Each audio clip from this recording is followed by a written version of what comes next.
Bienvenidos al interrogatorio. Nuestro invitado del día de hoy es cantante, compositor y productor colombiano que es considerado una de las voces más representativas de Hispanoamérica. Más de 25 años de trayectoria, ha estado nominado a múltiples premios, ganador del Grammy Latino y además con su voz y con su música ha navegado entre el pop, el rock y la balada. Su nombre de pila, Andrés Cepeda Cediel, pero el mundo lo conoce como Andrés Cepeda. ¿Cómo está, señor? Muy bien, gracias por esa presentación, eres muy amable. Un placer, gracias por tenerme acá.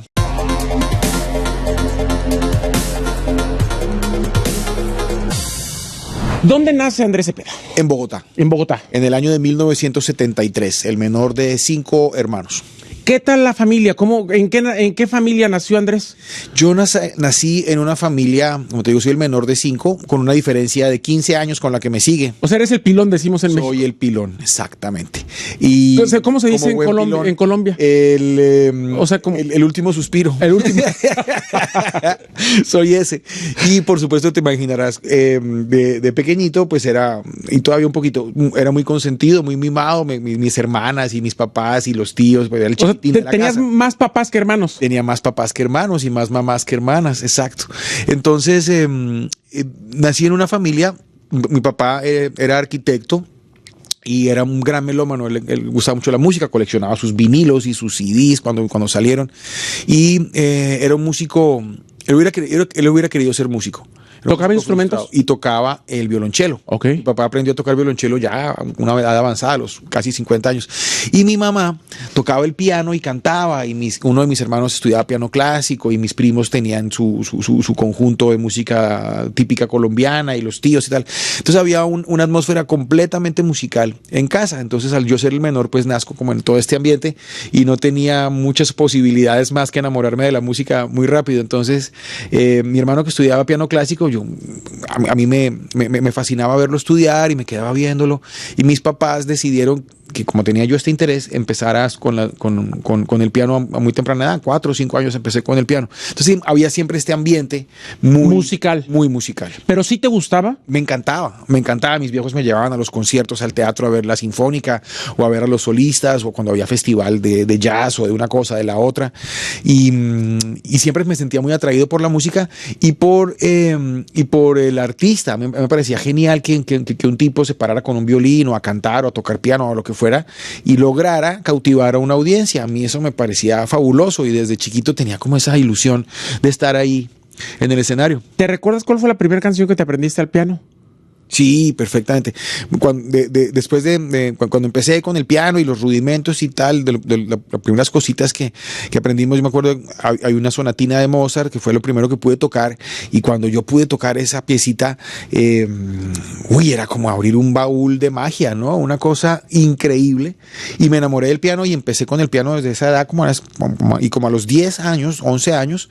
Yo siempre tuve una condición que es la tartamudez, ¿no? Y me costaba mucho trabajo en el colegio, y relacionarme, al ser tartamudo no era fácil, y parte de la terapia a la que me sometí consistió, la terapeuta me dijo, mira, como ya estás con la música, ya tienes el piano, vamos a tratar de que cantes. Si puedes ir cantando y puedes ir tocando, vele metiendo voz a lo que tocas, trata de cantar, y me salió muy bien la vaina, porque logré ir muy poco a poco superando esa tartamudez. Me tomó muchos años, pero empezó a funcionar el tratamiento, y terminé poniéndole letra y melodía a cosas que tocaba. Entonces terminé convirtiéndome poco a poco en compositor, y ahí abrí otro cajón. Compositor y cantante al mismo tiempo. Exacto, y me di cuenta, qué maravilla acompañarme y hacer música, inventarme canciones. Obviamente eran canciones muy, muy, muy sencillas, muy simples, pero me daban la oportunidad de ver que eso podía ser un camino. Y entonces así poquito a poco fui metiéndome en el tema, y ya cuando era adolescente formé mi primera banda con unos compañeros del colegio. Muy famosa. Una banda que se llama Poligamia. Sí. Todavía de vez en cuando nos reunimos y hacemos giras y los presentamos en festivales y tal. Y logramos, teníamos unos 15 años tal vez, cuando nos inscribimos en un concurso intercolegiado de música a nivel nacional que patrocinaba una cadena radial. Y fuimos pasando las eliminatorias y llegamos a la final y ganamos el concurso. Y el premio del concurso consistía en la grabación de un sencillo y la difusión de este sencillo a través de la cadena, de tal suerte que grabamos nuestra canción y cuando llegamos a grabar la canción, la persona, yo tocaba el piano en la banda, otro muchacho cantaba. Y cuando llegamos a la grabación, el tipo que cantaba tenía laringitis, no pudo cantar y me tocó cantar a mí. Y quedé con la camiseta de cantante y esa canción salió a la radio y se pegó y fue un éxito nacional y empezó la carrera y ya me tocó ser cantante. El otro chico pasó al o sea, por piano. suerte. Una gran suerte y me enamoré del asunto y estuvimos juntos como 8 años más y me quiero regresar. 4 álbumes con la banda. Me quiero regresar antes de Poligamia. Quiero irme a Andrés, que estaba descubriendo la música, sí. Pero ¿cómo eras para la escuela? Me platicas de esa terapia. Para un niño debe ser súper fuerte tener una situación como que ser tartamudo. Era complicado porque además de que te dificultaba un poquito la parte académica, el bullying era muy fuerte, sobre todo cuando entramos a la secundaria, ¿no? Entonces era un tema. De alguna manera me formó un poco el carácter y me di cuenta que con la música podía como balancear eso y lo que no podía hacer hablando lo podía hacer tocando o cantando y de alguna manera empecé a sentir ese valor. ¿Era tu refugio la música? Era mi refugio, por supuesto, y era mi defensa. Si habían unos chicos que me hacían bullying, entonces yo les escribí una canción burlándome de ellos. Wow. Y los demás compañeros se la aprendían, entonces perdían, ¿no? Claro. Entonces era como mi método de defenderme y de contrarrestar esto. ¿En qué momento dijiste, soy bueno para componer? ¿Hubo algún momento donde tú dijiste, se me da muy bien esto de las letras? Sí. Cuando empezamos con el proceso de la banda, éramos dos los que escribíamos las canciones. Mi compañero, que era el cantante, que después pasó a ser el pianista, un gran compositor, aún en día es un compositor muy respetado. Somos muy grandes amigos. Y teníamos esa sana competencia de escribir canciones. Y eso para mí fue una escuela tremenda, ¿no? Poder ripostar con un tipo que era muy talentoso y tratar. Era un reto. Era un reto y tratar de mejorar y salir con una mejor frase y con una mejor melodía y tal. Y ahí empecé a descubrir que me gustaba y que podía hacerlo y que en el momento que llegó Poligamia, ¿tú decidiste a esto me voy a dedicar? Sí. ¿O solito se dio? No, yo pensaba que a eso me podía dedicar, pero cuando ganamos el concurso y sale la canción a la radio y la cosa empieza a funcionar y yo tenía 16 años y empieza a llegarme un dinerito por las regalías y por los shows y la cosa, dije, uy, esto me encanta, me apasiona muchísimo y me hace muy feliz. Éramos unos chicos de 16, 17 años, entonces además era una aventura, ¿no? Tremenda. Y entonces decidí que eso es lo que quería hacer definitivamente. De hecho, cuando se terminó la banda... ¿Por qué se acabó? Nunca peleamos, muy buenos amigos, pero como estábamos creciendo en esa etapa tan importante de la vida, pues empezamos a crecer hacia caminos distintos. Uno que quería hacer una música diferente, el otro quería dedicarse al cine, el otro quería... Entonces como que cada uno fue encontrando su camino y nos ataba un poco la banda. Para mí fue una gran decepción. Yo pensé que la banda iba a durar toda la vida y que íbamos a estar juntos como los Rolling Stones hasta viejitos. Obviamente no.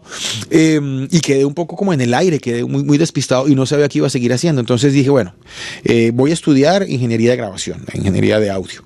Así puedo seguir haciendo música, puedo escribir, puedo producir, sigo metido en este ambiente que me gusta, pero ya no voy a estar más frente al micrófono. Y así fue durante un tiempo. Empecé a hacer música para televisión, para comerciales, cantaba los jingles, toda esta cosa.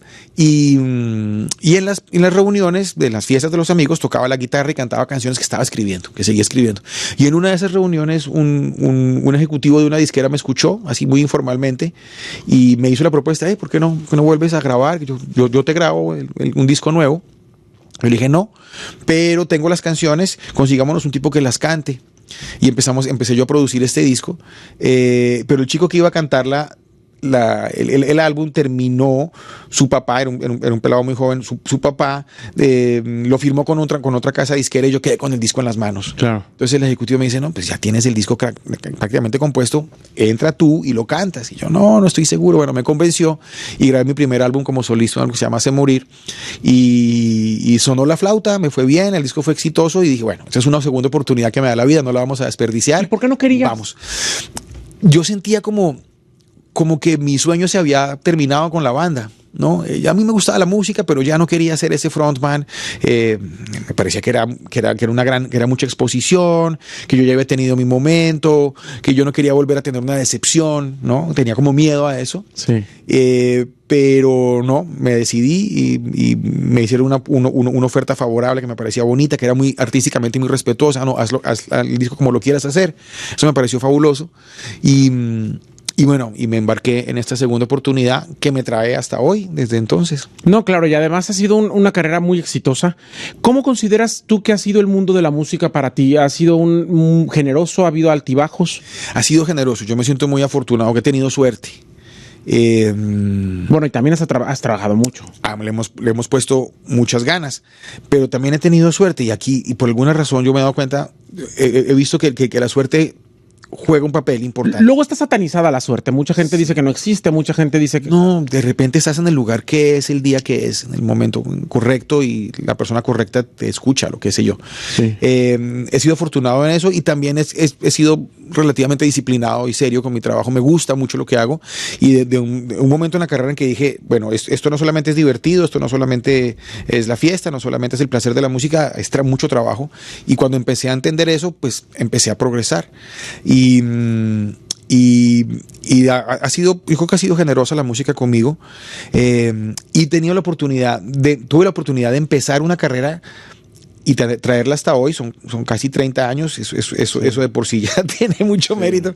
Sí. Y he visto pasar muchas cosas en la industria. Yo empecé, mi primera grabación fue publicada en un vinilo y en cassette. Después llegan los CDs, después llegaron las primeras pseudo plataformas, después las plataformas, después las redes sociales. No sé qué. Y he visto pasar tantos cambios tan rápidamente, tan vertiginosamente frente a mí, que me hizo, y yo sé que creo que muchos artistas de mi generación pueden decir lo mismo, nos hemos vuelto muy flexibles y nos adaptamos a todos esos cambios de la industria que hemos visto pasar. Claro. Y eso ha sido interesante, ¿no? Ver cómo la manera en que se produce, la gente lo consume, se distribuye, se mercadea, todo ha cambiado y ha cambiado mucho y sigue cambiando y seguirá cambiando. Y si eres capaz de adaptarte a esos cambios, pues puedes seguir adelante. Creo que he sido afortunado por eso también. Pero también la música tuya ha trascendido fronteras y ha ido a otras partes del mundo y además, bueno, muchas nominaciones, premios como el Grammy, ¿han sido importantes para ti?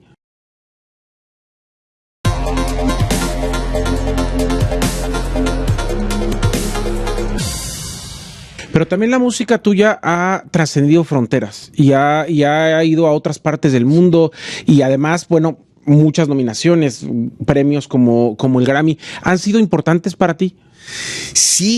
Sí, yo creo que sí. Hay dos cosas. Primero, estimulan esos premios, no solamente a ti, sino que estimulan a tu equipo. Y eso es muy importante, que tu equipo se sienta parte y se sienta orgulloso.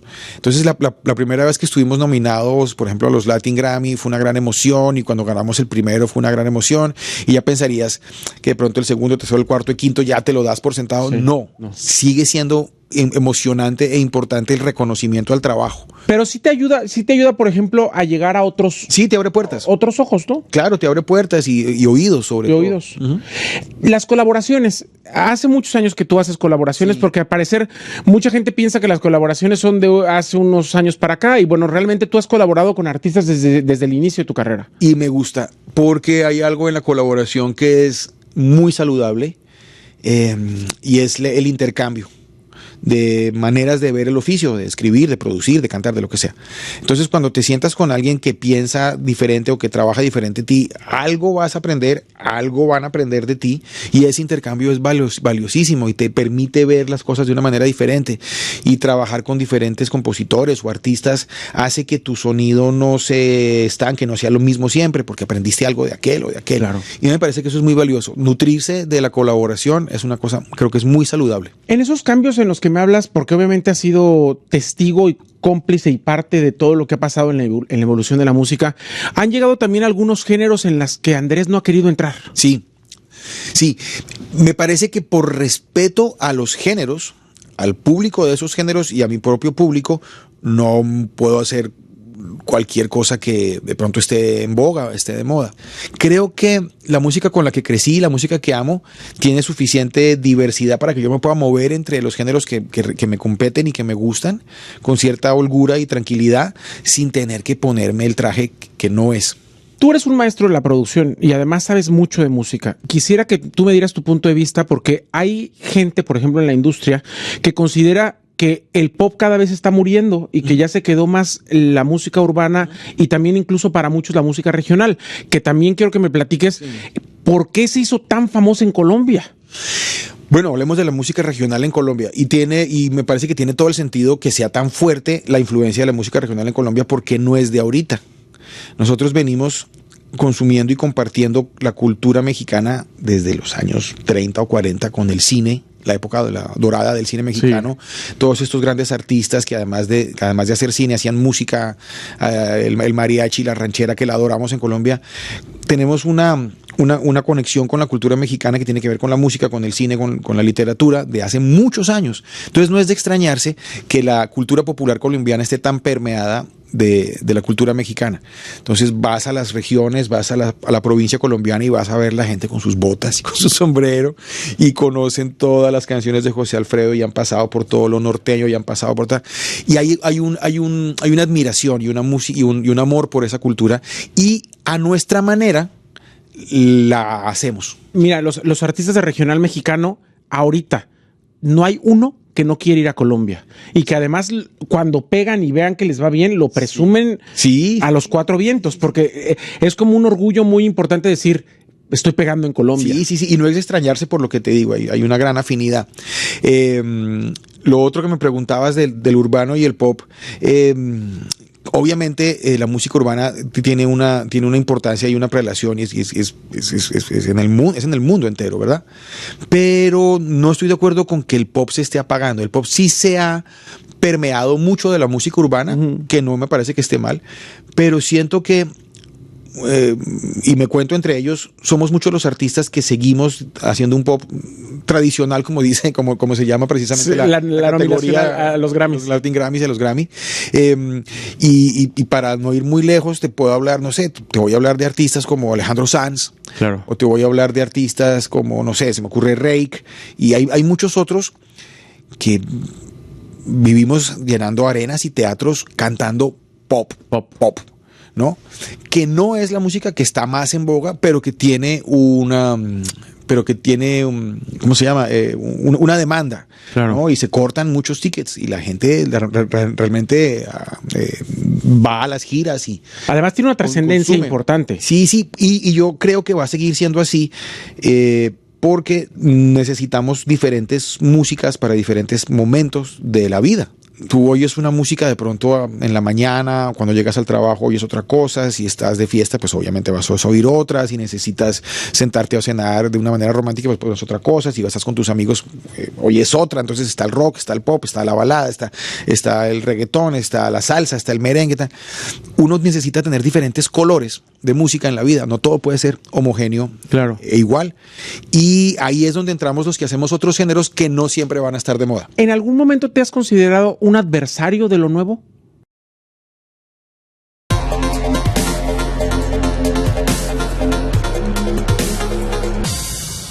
Uno necesita tener diferentes colores de música en la vida, no todo puede ser homogéneo, claro. E igual, y ahí es donde entramos los que hacemos otros géneros que no siempre van a estar de moda. ¿En algún momento te has considerado un adversario de lo nuevo?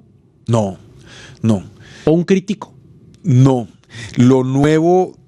Siempre vamos a tender a criticar lo nuevo, es una cosa muy humana, ¿no? Sí. Cuando alguien viene y hace algo nuevo, nos escandalizamos, todo lo pasado fue mejor, supuestamente, sí. Y no necesariamente, y cuando viene algo nuevo que es disruptivo y que provoca críticas, va a ser importante, ¿no? Podemos remitirnos, no sé, se me ocurre un ejemplo que es muy clásico, Elvis.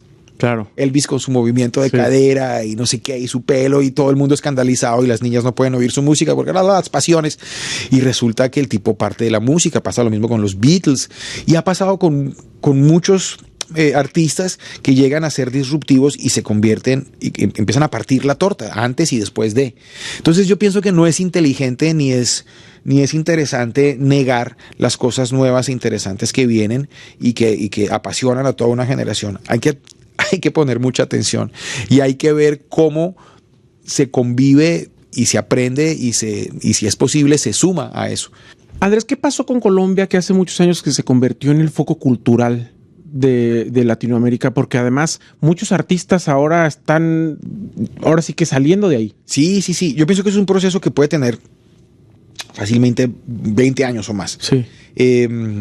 Nosotros somos un país que tiene muchas regiones y subregiones, ¿no? Está la costa Caribe, que tiene sus subregiones, está la costa Pacífica, los llanos orientales, que están al lado de Venezuela, el sur del país, que es más andino, el centro.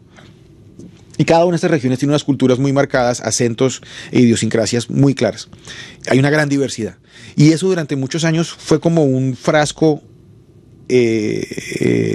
hirviendo, hasta que se destapó ese frasco. Y ese frasco, y siempre le doy mucho crédito, son varios factores, pero uno de los más importantes le doy crédito a un artista, a un colega colombiano que se llama Carlos Vives.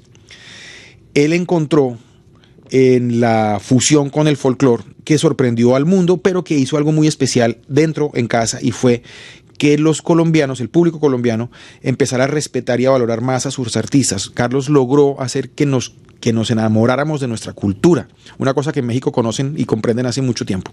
Entonces, eso fue una lección tremenda que nos dio Carlos hizo que muchos de nosotros empezáramos a tratar de, en vez de emular lo que veíamos llegar de fuera, a mirar hacia adentro. Y ahí empieza a darse este fenómeno que nos trae hasta hoy de gente exportando música en Colombia y de géneros muy diversos. ¿La música de Colombia está bien representada a nivel mundial? Yo pienso que sí está bien representada y voy a hablarte de un género que me cuestionabas ahorita, que si me gusta o no, y creo que la gente que hace música urbana en Colombia la hace muy bien. Que sea mi género o no, claro, es otra cosa, claro, pero la hace muy bien. Y la gente que hace rock en Colombia lo hace muy bien. Sí. Y los que hacemos pop creo que lo hacemos también bien. Y los que hacen folclore también. Creo que sí está muy bien representada. Y creo que en parte es por eso, por lo que nos voltean a ver. Oye, y platícame de tus colaboraciones. Quisiera hablar de las colaboraciones con México. Sí. Porque has estado con Jimena Sariñana, has estado con Los Ángeles Azules, has estado con Jos Favela, que es genial. De regional. Platícame esos guiños con México. ¿Estás enamorado de México? ¿Qué es México para ti? Platícame de esas colaboraciones. Para nadie es un secreto que México es una meca de la música latina y que tienen una tradición de la industria musical inmensa y muy larga. Y que tienen grandes artistas, compositores, productores y intérpretes.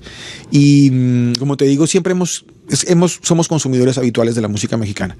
Y entonces yo me acuerdo cuando salió Camila, cuando salió Reik, qué maravilla de pop que hacen. Lo que hace Jimena es precioso, lo que hace Natalia Lafourcade es maravilloso. La gente que hace regional, mi relación con Josh, que es un compositor increíble. Los Ángeles Azules, con quienes compartimos con Colombia y con México, compartimos esta pasión por la cumbia. Me parece que es fácil relacionarse con los artistas mexicanos. Siento que estamos a una llamada de distancia, ¿no?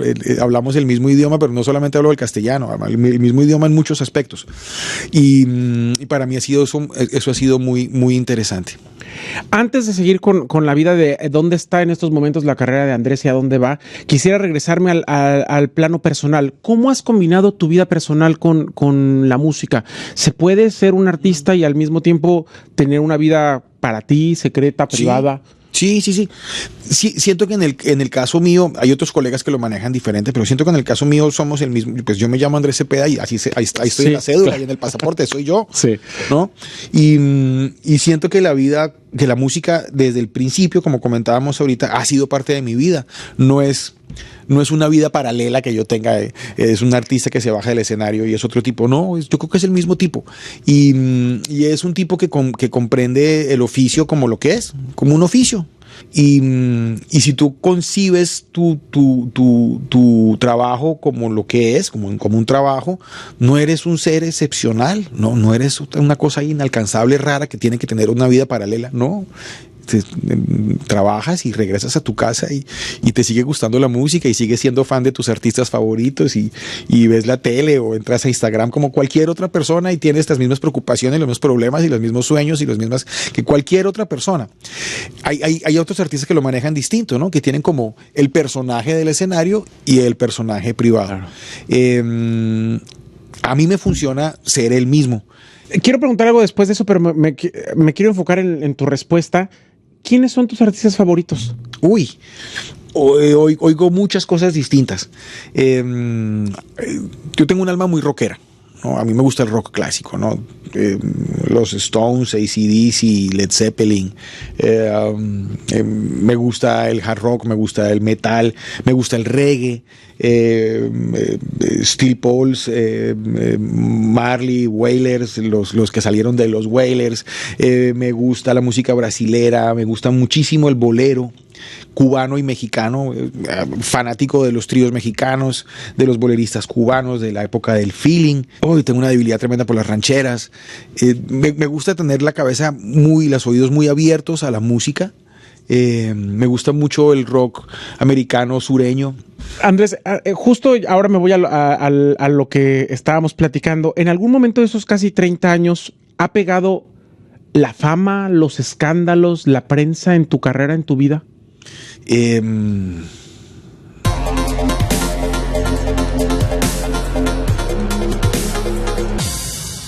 Andrés, justo ahora me voy a lo que estábamos platicando. ¿En algún momento de esos casi 30 años ha pegado la fama, los escándalos, la prensa en tu carrera, en tu vida?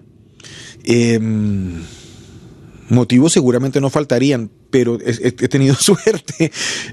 Cuando era joven y cometí los errores, no había tantos celulares con cámara, quizá. ¿Qué errores cometí? No sé, seguramente fui engreído, fui mucho de fiesta, seguramente fui muy mujeriego cuando jovencito, no, por alguna vez me metí en algún otro problema, pero en general he tenido como una relación muy sana con la prensa. En ese proceso efímero de la música, ¿cómo lo llevas? Porque al parecer ahorita se hace a destajo. Y los artistas están sacando a veces una canción a la semana. Sí, qué fuerte. Y a veces dijeran ustedes que son los artistas y que además el proceso de crear a veces es muy largo, como sí, para que algo suene una semana y ya después sea inmediato y fugaz. Es muy fuerte, eso es muy fuerte. A mí me duele que la música sea tan fugaz, tanto en la parte de crearla como en la parte de presentarla, ¿no?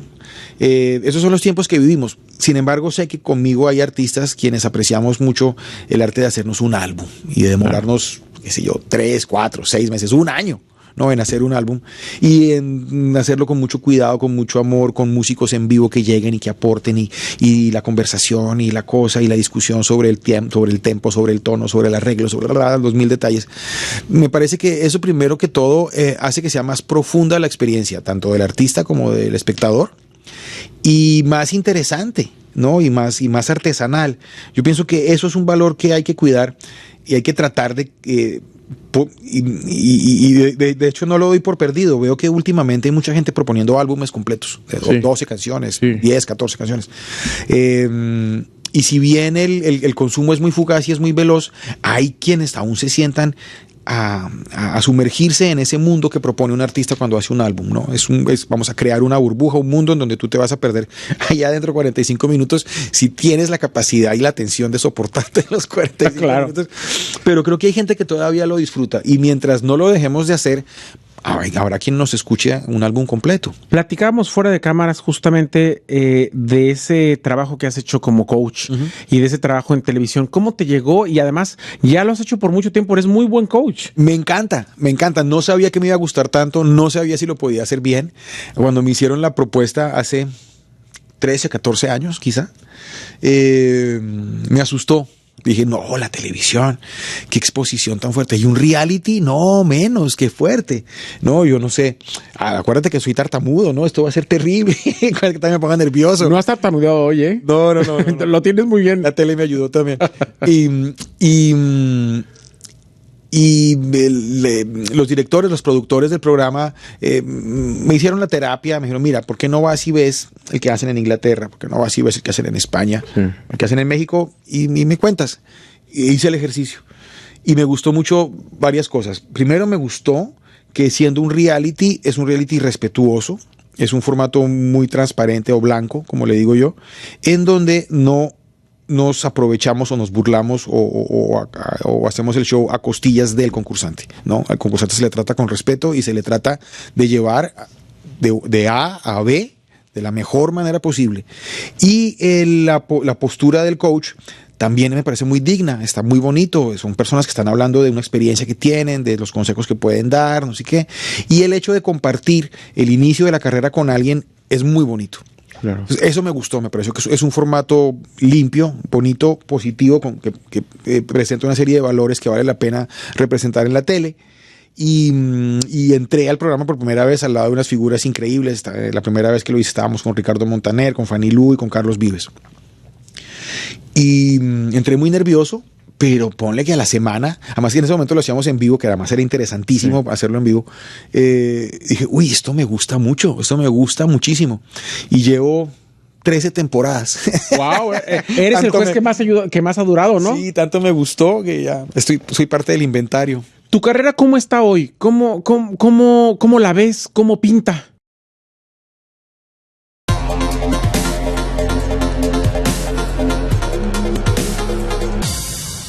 ¿Tu carrera cómo está hoy? ¿Cómo la ves? ¿Cómo pinta? Pienso que está en un momento bueno. Me lo estoy disfrutando mucho, estoy recibiendo un reconocimiento que valoro y que disfruto. He logrado alcanzar, creo que he logrado alcanzar una cierta madurez en lo artístico y en lo personal que me permite gozarme la carrera. Siento que hay mucho por hacer aún. Hay mucho por crecer, hay mucho por aprender, muchas colaboraciones, muchas canciones, muchos escenarios que pisar, y me siento agradecido con lo que me ha tocado, ¿sabes? Como te decía al principio, creo que la carrera me ha tratado bien. Me siento estable, me siento bien acompañado por mi equipo, por mi esposa, por mi familia. No tengo hijos. ¿Decidiste no tener? Sí, decidí no tener. Me facilita un poco la vida del artista no tenerlos. Conozco muchos colegas que los tienen y son exitosísimos en casa también. Sí. Pero no, no sé por qué siento, puede ser un poco egoísta lo que voy a decir, pero siento que el no tenerlos me da una libertad. A mi esposa y a mí que disfrutamos mucho. Nos encantan los chiquitos, tenemos sobrinos, los adoramos. El trabajo con La Voz Kids me ha permitido conocer a los niños que hacen música, que me parece la cosa más linda del mundo. Pero tomamos esa decisión al casarnos. Al poco tiempo de casarnos nos empezamos a dar cuenta, oye, de pronto podemos ser una pareja feliz que no tiene hijos. Y habrá mucha gente que me diga, no, por esto no es buena idea, qué sé yo. Pero es la conclusión a la que llegamos nosotros y sentimos que nos funciona así. ¿Consideras que ese chiquito que era el quinto de esa familia, del arquitecto, están orgullosos del hombre que es hoy Andrés Cepeda? Yo creo que ese chiquitín estaría muy satisfecho de ver que en una gran medida sus sueños se han cumplido y sí, yo cuando pienso en eso pienso ese chiquitín que llegaba al colegio y se encerraba en su cuarto, ponía la grabadora con su música favorita, cogía la guitarra de badminton y hacía un concierto, ¿no? Se parece mucho a lo que yo vivo hoy, se parece mucho a lo que ese niño se imaginaba. Eso está bueno. No, bueno, lo hiciste realidad. Sí. ¿Con quién te falta hacer colaboración? ¿Qué te gustaría hacer hoy? Hombre, la lista es larga. El año pasado cumplí uno de esos sueños, check, que pensé que nunca lo iba a poder hacer porque es una persona que ya no está con nosotros. Siempre admiré y admiro mucho el trabajo y la persona de la señora Celia Cruz. Sí. Y el año pasado me pasó algo muy bello. Produje un álbum en vivo, hice una serie de shows para grabarlos en vivo en el formato Big Band, haciendo el formato Big Band, tú sabes, el de los vientos, sí. Que nace en Nueva York y en Chicago con el jazz y después empieza como a moverse hacia Sudamérica y llega a Cuba, llega a México, Puerto Rico, se va permeando de todos estos sonidos, llega a Colombia también. Y me pareció interesante narrar ese viaje. Entonces con esta banda fui recogiendo temas clásicos de todos estos países, finalmente aterrizando en Colombia con la cumbia y el porro y todo esto. Y cuando estaba produciendo el álbum y escogí el repertorio y empecé a grabar, hay una canción que hicimos parte de nuestro concierto, se llama Las Pilanderas, es una cumbia colombiana muy famosa del maestro José Barros. Y yo me acuerdo que en uno de los ensayos recordé que en los años 90, cuando yo era asistente en ese periodo en que se acabó la banda y empecé mi carrera solista en esa transición, yo estaba de asistente ingeniero en un estudio y fui testigo de una grabación que fue a hacer a Bogotá la señora Celia Cruz. Y yo recordé, claro, esta canción la cantó Celia en ese estudio. El álbum, que era de una disquera local, no tuvo gran difusión y eso está ahí. Y yo sé que eso está ahí. Tengo que buscar esa cinta. Y fui y busqué la cinta. Hice el arreglo para la canción en el mismo tono que la había cantado la señora Celia. ¿Pues la encontraste? Y encontré la cinta, una cinta de 2 pulgadas análoga. Y cuando la encontré dije, bueno, ya tengo la mitad del tesoro. Ahora hay que pedir permiso, claro, al dueño de la cinta, al dueño de la canción, claro, a los herederos de Celia, a la discográfica que nos queda. Y me puse en esa labor y logré que me... ¿Fue complicado? Pensé que iba a ser más difícil, fue arduo, pero nunca me cerraron la puerta. Y logré, después de hacer todos los trámites necesarios, el aval de los herederos, la discográfica, la editora, todo tal, y ya grabé la canción y después le puse la voz de Celia de la cinta. Y fue maravilloso. Lo hubiera podido hacer con inteligencia artificial, pero no hubiera tenido la gracia que tiene la cinta original. Y para mí eso fue como un logro muy lindo de haber hecho esa colaboración. Tengo otros nombres más en la lista. Si me preguntan mucho hacen mucho esta pregunta y siempre el primero que contesto es alguien que admiro mucho por su persona, por su carrera, por su talento y por cómo ha manejado su carrera, que es el maestro Juan Luis Guerra, con quien algún día me gustaría estar en el estudio. He tenido la oportunidad de estar con él en el escenario, hemos cantado juntos y tal, pero me encantaría algún día poderme sentar, ojalá escribir y producir algo con él. Vamos a ver si la vida me da la oportunidad de hacerlo más adelante. Seguro te va a dar. Platicabas de la inteligencia artificial. ¿Qué opina Andrés Cepeda de la inteligencia artificial?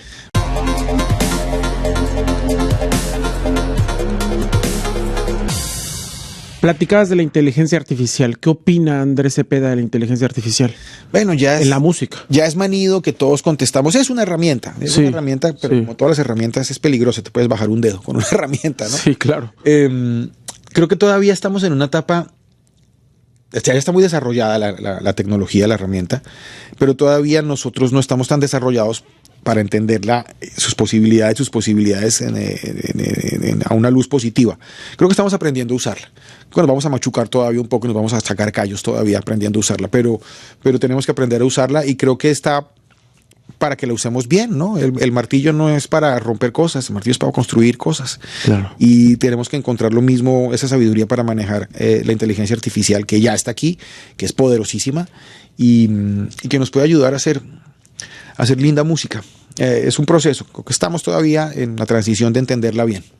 ¿Qué otros sueños faltan por cumplir? Hombre, muchos. Hablamos de las colaboraciones, hablamos de territorios a los que me gustaría llegar, corazones que conquistar, escenarios que pisar, canciones que escribir. El compositor siempre te va a hablar de la inconformidad de sus composiciones. Uno siempre odia un poquito lo que escribe, es parte del oficio. Entonces hay canciones mejores que hay que hacer, hay discos más lindos que hay que hacer y creo que la máxima meta, la comentábamos hace un par de preguntas, es la trascendencia, que otras generaciones, que otra gente, que cuando ya no estemos, quizá quiera recordar y seguir oyendo lo que se hace. Un hombre con 30 años de trayectoria y además exitoso en la música, ¿cómo se sienta a componer para que le siga girando? Esa es tremenda pregunta, porque las personas que escribimos canciones, bueno, escribimos canciones de amor, por ejemplo. ¿Cuántas veces has tenido que enamorar de la misma mujer? Imagínate, tenemos el reto de contar la historia más vieja del mundo de una manera diferente. Claro. No es poca cosa ese reto. Pero tenemos una ventaja y es que en la vida, desde que somos jovencitos hasta que envejecemos, nos llega el amor muchas veces. Uno no ama ni siente igual cuando se enamora por primera vez a los 15 años que cuando se enamora a los 30, a los 50, a los 60 y hasta los 80. He visto gente que se enamora. Y cada vez que llega el amor llega diferente, con un nuevo sabor, con una experiencia nueva, te sorprende. Tú piensas que ya sabes, pero no sabes, ¿no? Entonces, la vida nos permite entender que las etapas de la vida llegan con maneras diferentes de sentir y de expresar y de describir el amor. Y por eso podemos seguirle cantando al viejo tema. ¿Qué te enamoró de tu mujer? Su conversación. Ella es periodista y nos conocimos. Yo estaba promoviendo un álbum que recién acababa de lanzar, visité Medellín y la enviaron a hacer una reportería de mi álbum de un periódico de Medellín que se llama El Colombiano. Y ella llegó allá como reportera y se sentó a una conversación como la que estamos teniendo. No me van a hablar de ti hoy, pero se sentó a conversar conmigo sobre el álbum. Y yo quedé fascinado por su conversación, por las preguntas que me hizo. Además es una mujer muy bella, muy interesante. Y la invité al concierto. Un par de días después tuve un show en esa ciudad, la invité al concierto y seguimos conversando. Y después en el camerino conversamos otro poquito y después vio el show. Y a los 8 días yo regresé a Medellín a buscarla, salimos a cenar. Me costó un poco convencerla de que mis intenciones no eran las del artista Casanova que se quería conquistar a la periodista linda. Y cuando se dio cuenta que iba en serio, empezó a abrirme poco a poco la puerta y nos terminamos enamorando y un año después quizá estábamos viviendo juntos y un par de años después nos casamos. Bueno, y quizá eso es justamente la fórmula que te ha hecho enamorarte tantas veces para seguir componiéndole el amor todos los días. Sí. Acuérdate que que soy tartamudo y para mí hablar y conquistar era un reto tremendo, sobre todo jovencito, adolescente. Mi arma secreta era la música. Por ahí era la cosa, ¿no? Y con ella también es amante tremenda de la música, de hecho canta muy lindo, no lo hace en serio, lo hace en privado con los amigos, pero canta precioso. Y la música nuestras cartas de amor eran canciones y así nos enamoramos. Pues sigue enamorando al público con tu música. Estoy feliz de tenerte aquí. Y el día que vayas a venir a tocar a Los Ángeles, yo voy a estar ahí sin miedo a que me enamore de ti, Andrés Cepeda. Ahí voy a estar. Espero que no. Mira, el 27 de mayo. Así que entonces 27 de mayo. 27 de mayo. Alex Theater en Glendale. Encuentran sus entradas en andrescepeda.com.co. andrescepeda.com.co. Ahí vamos a estar. Para que sigas enamorando a todo el público con tu música. Es un placer platicar contigo, conocerte más y muchas gracias por estar aquí en el interrogatorio. Ese es el interrogatorio. Él es Andrés Cepeda. Muchas gracias.